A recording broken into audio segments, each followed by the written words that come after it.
Em destaque, no Panorama CBN, Supremo forma maioria para tornar Eduardo Bolsonaro réu por coação ao STF. BHP é condenada na Inglaterra em processo sobre barragem Mariana. Justiça do Rio suspende decreto de falência da Oi. Morador de casa explodida em São Paulo já foi investigado por soltar balões. E Maduro pede paz, enquanto Estados Unidos divulgam fotos de porta-aviões no Caribe.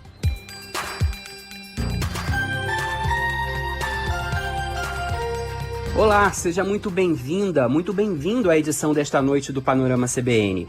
Eu sou Lucas Soares e a partir de agora, em menos de meia hora, eu vou te contar o que de mais importante aconteceu no Brasil e no mundo e o que foi destaque aqui na programação da CBN ao longo desta sexta-feira, dia 14 de novembro de 2025.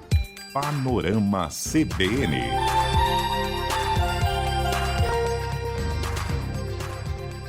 Começando o panorama de hoje falando que a primeira turma do Supremo Tribunal Federal formou maioria para receber denúncia contra o deputado federal Eduardo Bolsonaro e torná-lo réu na corte. Eduardo é acusado de tentar interferir fora do país no julgamento de um processo que envolve o pai, o ex-presidente Jair Bolsonaro. Segundo a Procuradoria-Geral da República, isso configura crime de coação no curso do processo. Votaram a favor do recebimento da denúncia os ministros Alexandre de Moraes, que é relator, Flávio Dino e Cristiano Zanin. Segundo o relator, Alexandre de Moraes, Eduardo Bolsonaro insistiu na estratégia de ameaçar gravemente os ministros do STF, inclusive alardeando a possível aplicação das sanções aos demais ministros da primeira turma para favorecer o pai. Ainda segundo Moraes, a grave ameaça contra os ministros do Supremo se materializou pela articulação e obtenção de sanções do governo dos Estados Unidos. O próprio ministro é alvo de sanções da Lei Magnitsky. Moraes cita ainda a aplicação de tarifas de exportação a produtos brasileiros e a suspensão de vistos de diversas autoridades como forma de tentar coagir o STF. O relator foi seguido por Flávio Dino e Cristiano Zanin. Além deles, também deve se manifestar Carmen Lúcia. O julgamento é realizado no plenário virtual do STF, em que os ministros registram os votos por sistema eletrônico. A análise vai até 25 de novembro. E a primeira turma do STF também terminou de julgar os recursos do ex-presidente Jair Bolsonaro e mais 6 réus do núcleo crucial da trama golpista. O fim do julgamento dá início a um prazo para a apresentação de novas contestações. Logo no primeiro dia do julgamento, há uma semana, os 4 ministros da primeira turma rejeitaram todos os embargos de declaração, mas a análise continuou no plenário virtual até esta sexta. Nesse período, os magistrados poderiam ter mudado o posicionamento, pedido vista ou destaque, o que não aconteceu. Após o término do julgamento, há a proclamação do resultado, o que deve ocorrer na segunda. Depois, será publicado o acórdão e começa um prazo para a apresentação de novos recursos. E a Polícia Federal sugeriu ao Supremo que inclua o tenente-coronel Mauro Cid, ex-ajudante de ordens de Bolsonaro, em um programa de proteção a testemunhas. A sugestão será analisada pela Procuradoria-Geral da República, que dará parecer sobre a proposta. A decisão sobre a inclusão caberá ao ministro Alexandre de Moraes, relator dos processos penais sobre a trama golpista. Mauro Cid firmou acordo de delação premiada no caso da ação penal que investiga a atuação de uma organização criminosa liderada por Bolsonaro para permanecer no poder, apesar da derrota nas urnas em 2022. A Polícia Federal não divulgou se Cid ou familiares receberam alguma ameaça, o que pode ter baseado a sugestão de inclusão no programa de proteção de testemunhas. Por ter delatado o esquema golpista, Cid recebeu a pena mais leve entre os condenados pela primeira turma do STF, conseguindo manter os benefícios do acordo de colaboração. E a polícia de São Paulo agora investiga as causas da mega explosão ocorrida num imóvel na zona leste da capital. Investigadores acreditam que o local era um depósito ou até mesmo uma fábrica clandestina de fogos de artifício. 10 pessoas ficaram feridas e uma pessoa morreu. Autoridades creem que é justamente o morador da casa onde ocorreu a explosão que está desaparecido desde a noite de quinta. Adir de Oliveira Mariano, de 46 anos, seria suspeito de armazenar ilegalmente artefatos explosivos no imóvel. O envolvimento com o crime organizado foi descartado.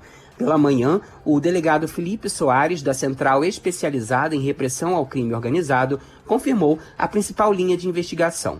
O homem que estava na casa era, de fato, um baloeiro e já tinha passagem pela polícia por crime ambiental em 2011 e 2012, justamente por soltar balões. A informação que nós levantamos até o momento, que ele estava no local há aproximadamente 40 dias, ele era novo ali na vizinhança, o pessoal então não conhecia ele muito bem e sim, ele tem passagem já pela polícia no ano de 2011 e 2012 por soltar balões. Ele foi capturado aqui pela Polícia Civil, enfim, estava respondendo o processo e um deles ele foi absolvido já. Então ele já tem o histórico. Adir havia se mudado junto da mulher para o imóvel alugado, que está no nome do irmão dele, Alessandro, há pouco mais de 40 dias. Não despertava a curiosidade dos vizinhos. Foi o que relatou a biomédica Vitória Lopes, moradora da rua. Eu moro aqui há uns 2 anos e ele mudou faz pouco tempo, tanto que a gente nem percebeu a mudança. E às vezes ele estacionava o carro aqui na frente de casa e levava algumas coisas, mas não dava para ver exatamente o que era, eram só caixas normais. Não tinha um horário, um dia, era de vez em quando. E tinha vezes que o carro nem ficava aqui, então não sei se era só um depósito para trabalhar, sempre sozinho. Ele não vinha nem acompanhado assim no carro com outras pessoas, a gente não conseguia ver, mas não conversava com ninguém. A mulher de Adir, que estava passeando quando a explosão ocorreu, foi ouvida e disse que não sabia da existência de depósito nos fundos da casa.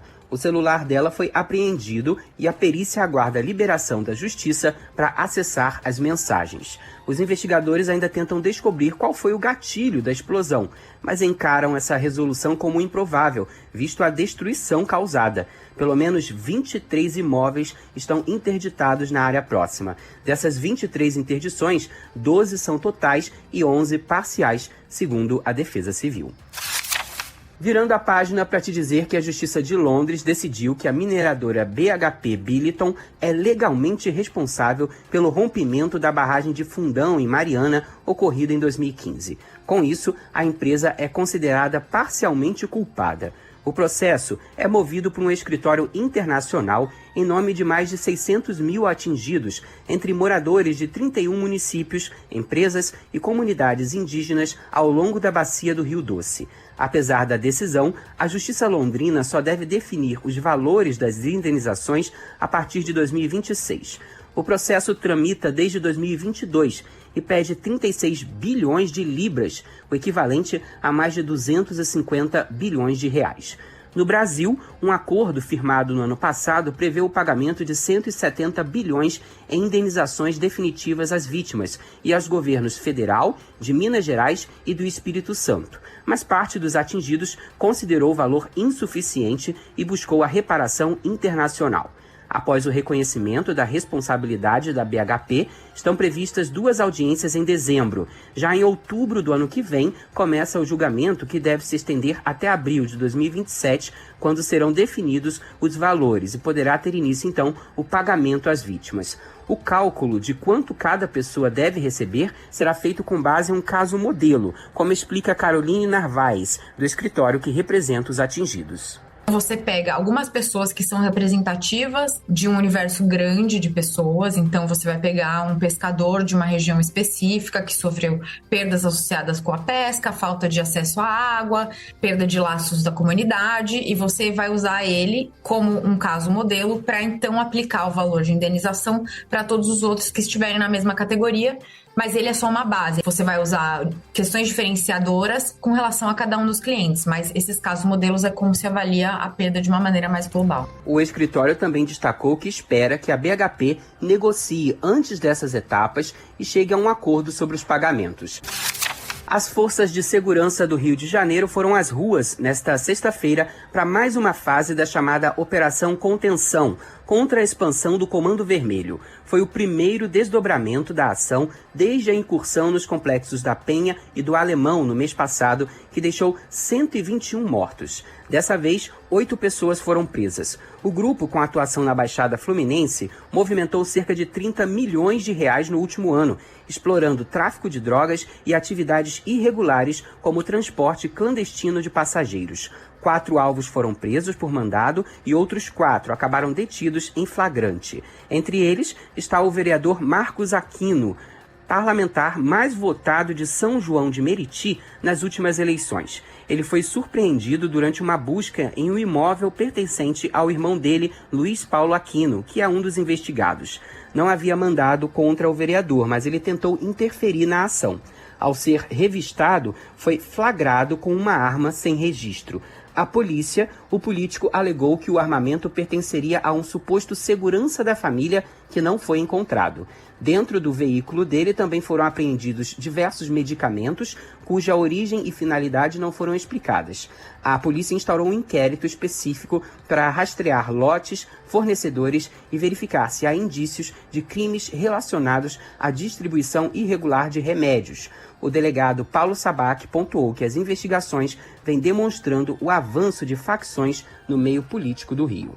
Eles têm essa ambição de adentrar no seio político, participar da vida política para tentar legitimar os seus atos ou até defender os seus interesses. Nós estamos atentos, monitorando, tanto no caso do deputado TH Joyce, que também foi objeto de cautelares, uma investigação também realizada, e tanto hoje um irmão de um parlamentar também com indícios de envolvimento com o narcotráfico. Em nota, a defesa do vereador afirmou que a ação é arbitrária, já que ele não era alvo da operação, e diz que a tentativa de vinculá-lo ao crime é perseguição política. A Bolsa de Valores de São Paulo fechou em alta de 0,37% aos 157.738 pontos. O dólar comercial teve uma leve queda de 0,02% e fechou a sexta-feira cotado a R$ 5,29. O euro termina a semana valendo R$ 6,15, queda de 0,17%. Nesta sexta, o Tribunal de Justiça do Rio suspendeu a decisão que tinha decretado a falência do Grupo Oi. O caso envolve uma disputa que se arrasta há anos sobre a capacidade da empresa de seguir o plano de recuperação judicial e manter serviços considerados essenciais como telefonia, internet, sistemas de emergência e parte da rede usada pelo tráfego aéreo. Você acompanhou aqui essa semana no Panorama. A falência tinha sido decretada no dia 10, depois de apontamentos por descumprimentos, queda de receita, risco de descontinuidade dos serviços e dívidas que cresceram nos últimos meses. Ao analisar o recurso apresentado pelo Banco Bradesco, que é o principal credor da empresa, a desembargadora responsável avaliou que ainda existe margem para evitar a quebra imediata. Ela destacou que os problemas podem ter relação com a gestão afastada no fim de setembro e que a medida extrema traria impactos maiores para trabalhadores, consumidores e setores que dependem diretamente da estrutura da Oi. Com a decisão, os efeitos da falência ficam suspensos até o julgamento final e a empresa segue funcionando sob administração judicial enquanto a Justiça reavalia os caminhos possíveis. E empresas de logística que atendem grandes empresas de e-commerce no país estão se reestruturando e já reforçaram o quadro de pessoal para atender a demanda de entregas durante a Black Friday e o Natal. O movimento é feito diante de uma possível paralisação dos empregados dos Correios, numa época de maior demanda no comércio online e enquanto a estatal tenta fechar as contas em meio a uma dívida bilionária. Bianca Santos vem contando para você aqui no Panorama. Os Correios correm contra o tempo para conseguir um empréstimo de 10 bilhões de reais até o final do mês, para impedir um colapso na operação da empresa. O momento é de uma crise sem precedentes. Diante disso, empresas de logística já se preparam para atender essa demanda extra nas próximas semanas. A BBM Logística, por exemplo, que atende grandes empresas como Shopee e Amazon, já reorganizou a própria estrutura. O diretor de e-commerce e transporte fracionado da BBM, Josei Chiocheta, explica que a demanda vai ser absorvida com tranquilidade pelas empresas e o presente de Natal vai chegar a tempo. No entanto, ele lembra que para atender essa capilaridade da estatal, o custo pode ser maior para chegar a municípios mais distantes, por exemplo. Durante a Black Friday, a gente trabalha com prêmios de produtividade para entregador, taxas de atratividade para o entregador vir para cá. Eu garanto para você que a gente está preparado para absorver tranquilamente mais uma parcela desse volume, caso ele venha. Naturalmente, o mercado vai ter que absorver, talvez, um aumento de custos na sua distribuição. Nem sempre vai conseguir operar a tarifa dos Correios. Ninguém vai ficar sem presente no final do ano. A demanda na Black Friday costuma ser 50% maior. Em alguns anos, o volume de entregas dobra nesta época. Os empregados dos Correios ameaçam uma paralisação geral caso a empresa não assine o acordo coletivo vigente e a reposição do salário pela inflação. Se a empresa não der uma sinalização até a Black Friday, os trabalhadores prometem parar, o que pode atrasar o envio de encomendas pelo país, como explica o secretário-geral da Federação dos Trabalhadores dos Correios, Emerson Marinho. Ou nós não vamos aceitar que o processo chamado reestruturação, recuperação da empresa, faça por cima de direitos dos trabalhadores. E nós vamos estar comprometidos com a Black Friday, mas desde que no próximo mês seja prorrogado o nosso acordo coletivo. Caso isso não ocorra, nós vamos construir um calendário que pode trazer um impacto direto na operação da empresa, fazer com que ele tenha o desfecho de uma possível paralisação de serviços no mês de dezembro. Os Correios também finalizam uma proposta de mais um programa de demissão voluntária. O objetivo é conseguir a adesão de 10 mil funcionários, mas os trabalhadores dizem que isso só será possível com propostas atraentes, diferentes das já oferecidas até o momento. Trilha para falar de COP. O presidente da cúpula, André Corrêa do Lago, e as ministras do Meio Ambiente, Marina Silva, e dos povos indígenas, Sônia Guajajara, receberam indígenas do povo Munduruku, que fizeram uma manifestação na manhã desta sexta na entrada da COP30, que acabou fechando o acesso principal por cerca de 4 horas.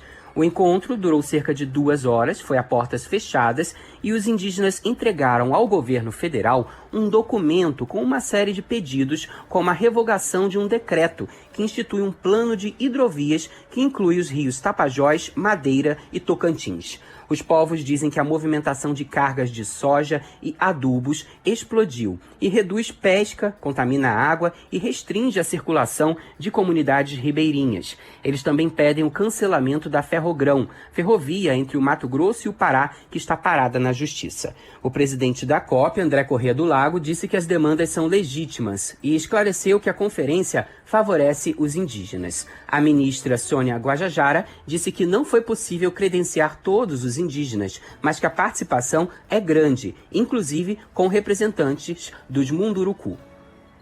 A gente conseguiu ampliar pela primeira vez na história a participação indígena. Essa participação nunca houve na história das COPs, então foi um trabalho junto ao Itamaraty e junto à presidência, assim como o secretariado da UNFCC, para garantir que nesta COP na Amazônia pudesse ter essa presença indígena. A ministra também disse que as demarcações de terras cobradas pelos indígenas estão em andamento na FUNAI e no Ministério da Justiça. A ativista Alessandra Munduruku cobrou reunião com o presidente Lula e mais decisões coletivas com os indígenas. Olha, a gente está esperando que converse com o Lula, né? A gente quer uma resposta do Lula, principalmente o decreto. A demarcação, a Sônia já falou. A gente está esperando que seja a demarcação de fato, né? Mas a nossa preocupação é o decreto, a Ferrogrão.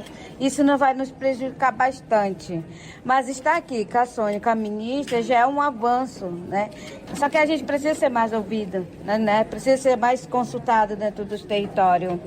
Já foram 2 manifestações essa semana que acabaram interrompendo a entrada principal da COP. Uma delas, na terça, terminou em conflito que deixou seguranças feridos. No dia seguinte, a ONU enviou uma carta aos governos federal e do Pará cobrando mais segurança. Na quinta, o presidente da COP disse que as medidas adicionais já tinham sido tomadas.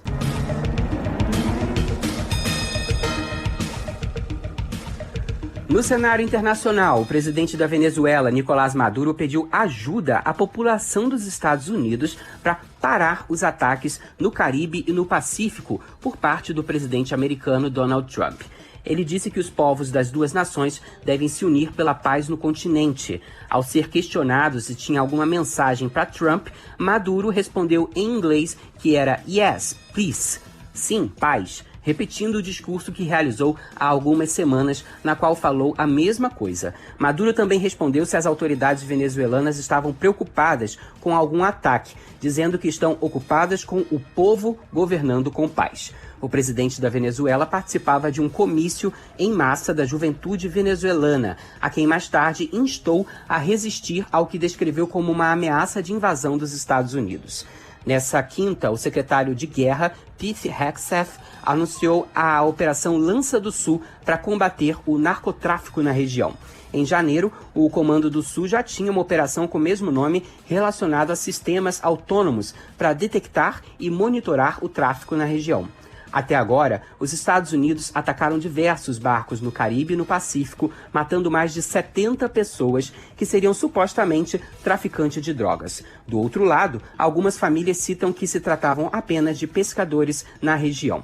Nesta sexta, Washington divulgou imagens da chegada e treinamentos do grupo de ataque do maior porta-aviões do mundo.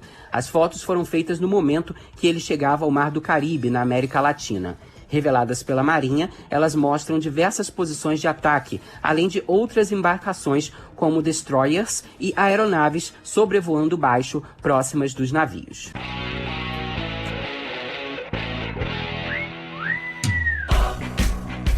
E a seleção brasileira encerrou nesta sexta a preparação para enfrentar o Senegal em amistoso neste sábado, à 13h pelo horário de Brasília. O último treino foi realizado no estádio do Arsenal, palco da partida em Londres, na Inglaterra. Para evitar desgaste físico, a comissão técnica de Carlo Ancelotti comandou um trabalho de menor intensidade. A atividade foi aberta a amigos, familiares e convidados de jogadores. A escalação do Brasil para esse jogo foi esboçada ao longo da semana. A principal novidade é Éder Militão como lateral direito, em busca de maior solidez defensiva. Se nenhum imprevisto acontecer, a seleção vai a campo com Ederson, Éder Militão, Marquinhos, Gabriel Magalhães e Alex Sandro, Casemiro e Bruno Guimarães, Estevão, Matheus Cunha, Vini Júnior e Rodrigo. A formação é muito parecida com a utilizada por Ancelotti na goleada por 5-0 sobre a Coreia do Sul no mês passado.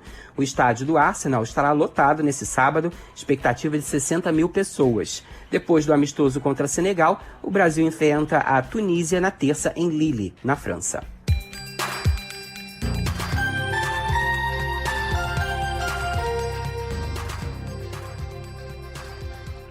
Agora é hora de ir para um recanto bem conhecido nosso. Hora de sintonizar a Rádio Sucupira.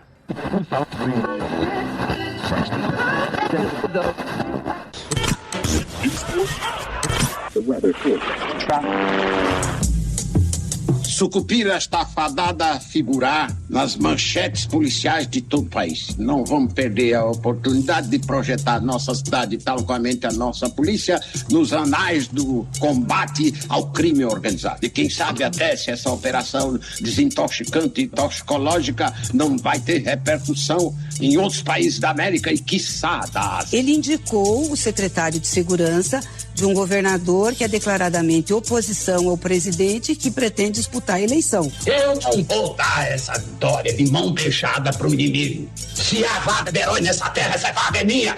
Estão distorcendo o nosso parecer, que afirma que ele tem o objetivo de retirar a competência da Polícia Federal nas investigações de crimes ligados a facções criminosas. A vitória política tem que ser nossa, da minha administração, nosso partido, e não do inimigo, do homem que está do outro lado, do lado da oposição. Olha, o relator do DERIT continua atacando a Polícia Federal.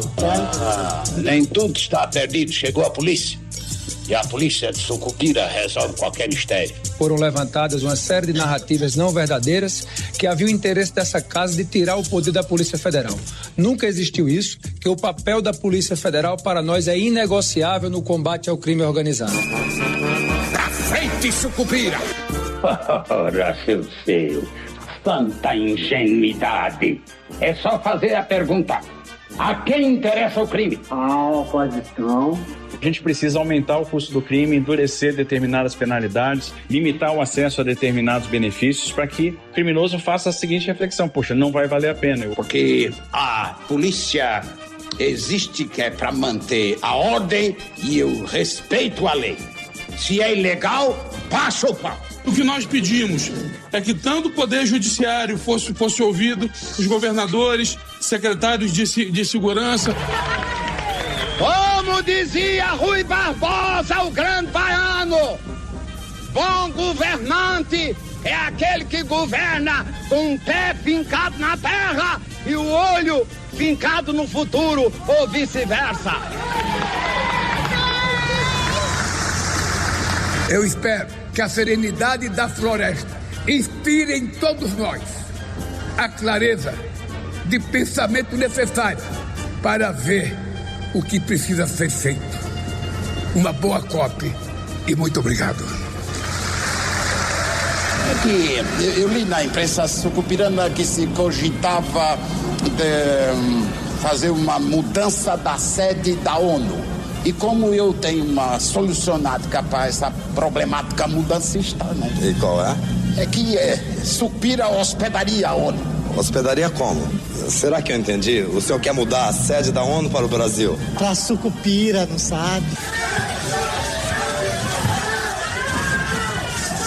É muito difícil estar todo dia caminhando sem ar. Uai, mas que calor! Parece que eu tô com o corpo todo queimando, gente. Também, poxa vida! Parece até que eu tô com febre. E depois Sucupira tem muitas vantagens sobre Nova York. E segundamente é o clima, que nem é quente, nem é frio, não tem verão, não tem inverno. A Sucupira é famosa pela sua frescura permanente.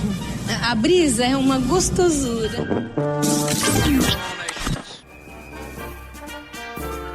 As falas da novela O Bem Amado foram cedidas pelo acervo da TV Globo. O texto é de Dias Gomes, interpretação do prefeito Odorico Paraguaçu, Paulo Gracindo. Edição dos meus amigos Edmilson Fernandes e Cláudio Antônio.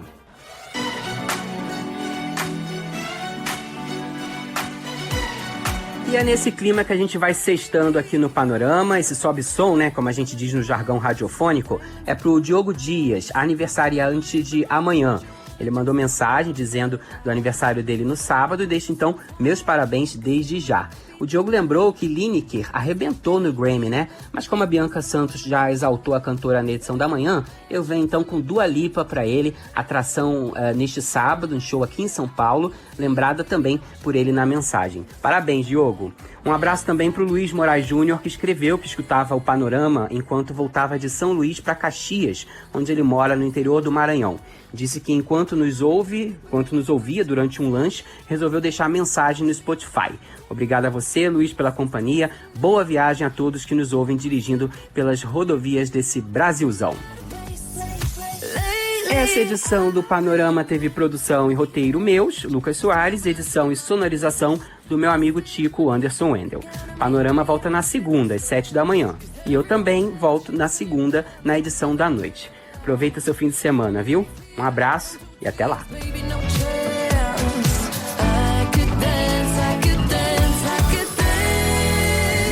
Watch me.